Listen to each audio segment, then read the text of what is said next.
19절에서 21절까지 말씀입니다. 하나님의 말씀 창세기 49장 13절에서 21절까지 말씀 저와 여러분이 한 절씩 나누어서 교독합니다. 스불론은 해변에 거주하리니 그곳은 뱀에는 해변이라. 그의 경계가 시돈까지리로다.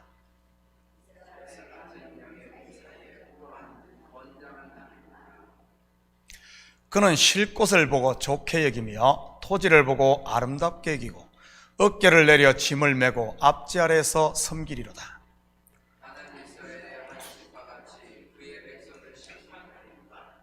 다는 길섭의 뱀이요 새길의 독사로다. 말굽을 물어서 그 탄자를 뒤로 떨어지게 하리로다.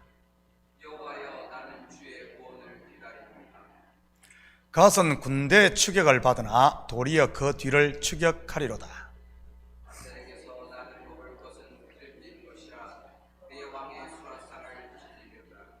함께 읽겠습니다. 납달리는 노인 암사슴이라 아름다운 소리를 바라는도다.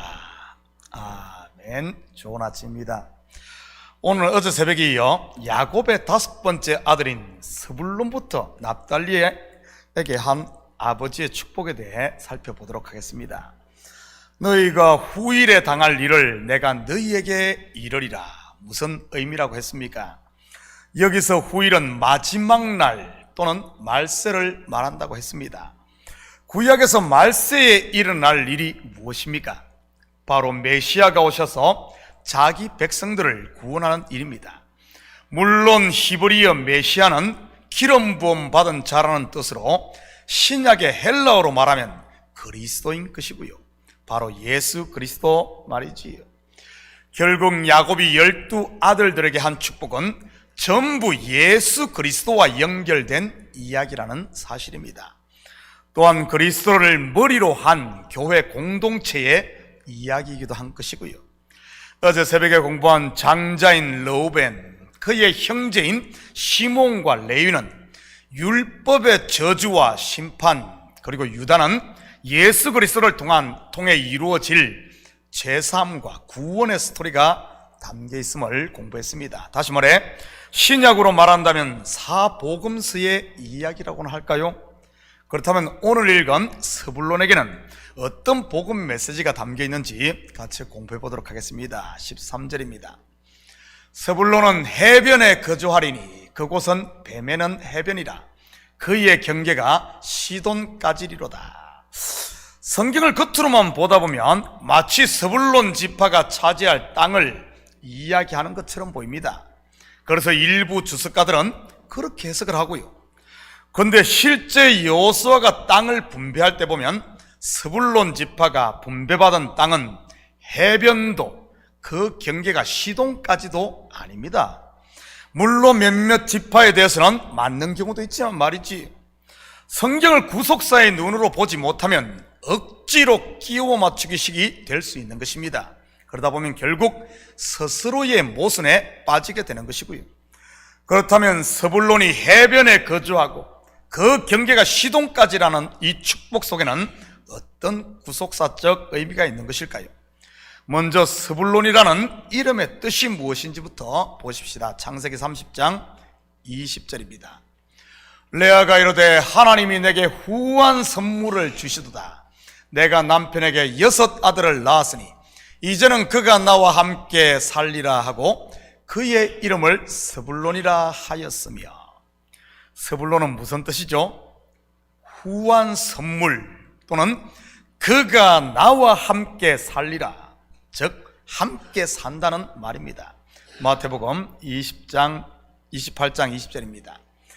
내가 너희에게 분부한 모든 것을 가르쳐 지키게 하라. 볼지어다 내가 세상 끝날까지 너희와 항상 함께 있으리라 하시니라. 함께 있으리라. 스불론 곧 임마누엘인 것입니다. 예수님께서 그의 핏값으로 구원을 완성하신 후 부활하셔서 제자들에게 하신 말씀이 바로 이 말씀인 것입니다. 내가 너희와 항상 함께 있으리라. 그런데 그것이 다가 아닙니다. 스불론이 거주하는 곳이 어디입니까? 해변입니다. 물론 해변은 바다를 말하고 성경에서 바다는 이방을 상징하는 것이고요. 서불론의 경계가 시돈까지라고 하는데 시돈 또한 이방인 것입니다. 무슨 말입니까? 하나님께서 우리와 함께 하시는 희년의 때, 곧 은혜의 시대는 유대인들이 이방인들과 함께 거한다는 말입니다. 바로 복음 안에서 말이지요. 실제로 사도행전 이후에 보면 복음이 바다로 그리고 이방으로 전파되지 않습니까? 물론 그 선봉에 이방인의 사도인 바울이 있었던 것이고요.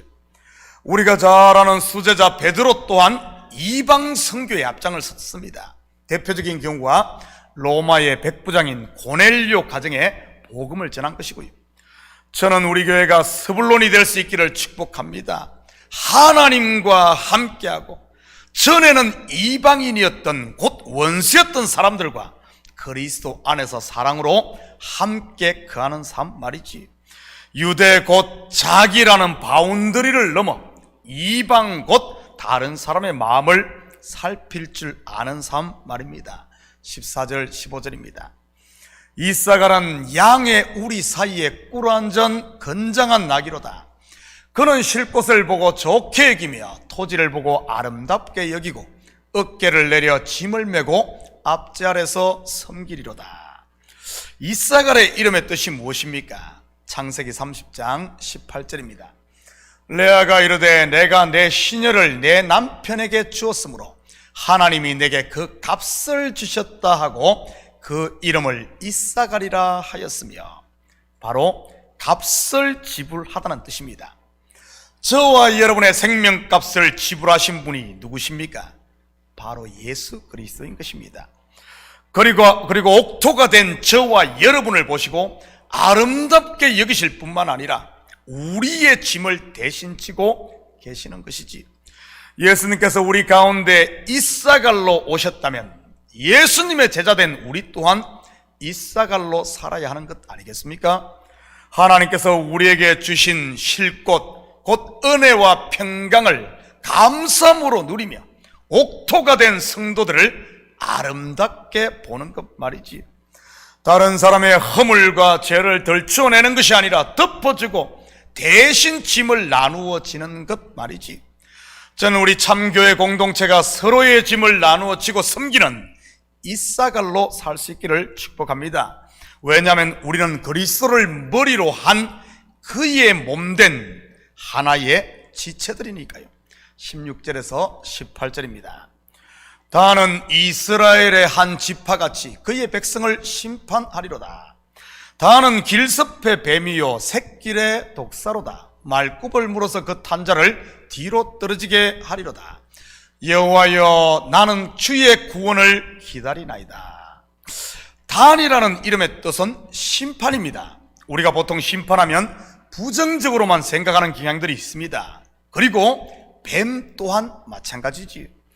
그런데 성경에서 심판은 부정적인 의미만이 아닙니다. 왜냐하면 심판과 구원은 동전의 앞면과 뒷면처럼 하나의 짝이니까요. 마치 선악과와 생명과가 하나의 짝이요 율법과 은혜가 하나의 짝이며 십자가와 부활이 하나의 쌍이듯이 말이지. 뱀도 마찬가지입니다. 에덴 동산에서 하와를 미혹했던 뱀이 죽이는 뱀이라면 장대 위에 높이 달린 노뱀은 살리는 뱀이니까요. 애굽의 술사들이 그들의 지팡이를 던져 만든 뱀이 있듯 모세가 던진 지팡이가 변한 뱀도 있는 것입니다. 그렇다면 그 탄자를 뒤로 떨어지게 하는 길섭의 뱀, 곧 심판하는 단은 무엇을 말하는 것이겠습니까? 사탄을 말하는 것이겠습니까? 아니면은 말탄자, 곧 교만으로 가득한 옛사람 나를 떨어뜨리는 예수 그리스도의 십자가를 말하는 것이겠습니까? 나를 부인시키는 장대 위에 달린 뱀, 예수 그리스도를 말하는 것입니다. 곧 거짓을 파는 진리의 말씀 말이지. 이러한 심판을 통해 우리는 주의 구원을 기다리는 것입니다. 저는 우리 식구들이 나라는 옛사람이 날마다에게 죽는 나를 죽이는 자기 부인을 통해 내 속에 그리스도의 생명으로 충만한 이 부활의 삶을 살 수 있기를 축복합니다. 19절입니다. 갓은 군대의 추격을 받으나 도리어 그 뒤를 추격하리로다. 갓이라는 이름의 뜻이 무엇입니까? 창세기 30장 11절입니다. 레아가 이르되 복되도다 하고 그의 이름을 갓이라 하였으며, 복되도다 또는 행운이라는 뜻입니다. 사도행전에도 이 행운하라는 뜻의 이름을 가진 사람이 나오는데 누구인지 아십니까? 제가 설교한 적이 있는데 3층 창문에서 떨어져 죽었다가 살아난 사람 말이지요. 누구죠? 유두고, 헬라어로 유티커스입니다. 군대의 추격을 받으나 오히려 추격한다. 한마디로 인생 역전을 이룬다는 말이지요. 유두고 이야기도 그렇지 않습니까? 떨어져 죽었다가 살아남으로 부활의 산 정인이 되었으니 말이지요. 누구의 이야기 같습니까? 먼저는 예수님의 이야기요, 저와 여러분의 이야기인 것입니다. 복 있는 사람, 행운아 말이지요. 이제는 그 복을 누리고 나눌 수 있기를 축복합니다. 복음 전하는 자, 섬기는 자가 되므로 말이지요. 20절입니다. 아셀에게서 나는 먹을 것은 기름진 것이라 그가 왕의 수라상을 차리리로다.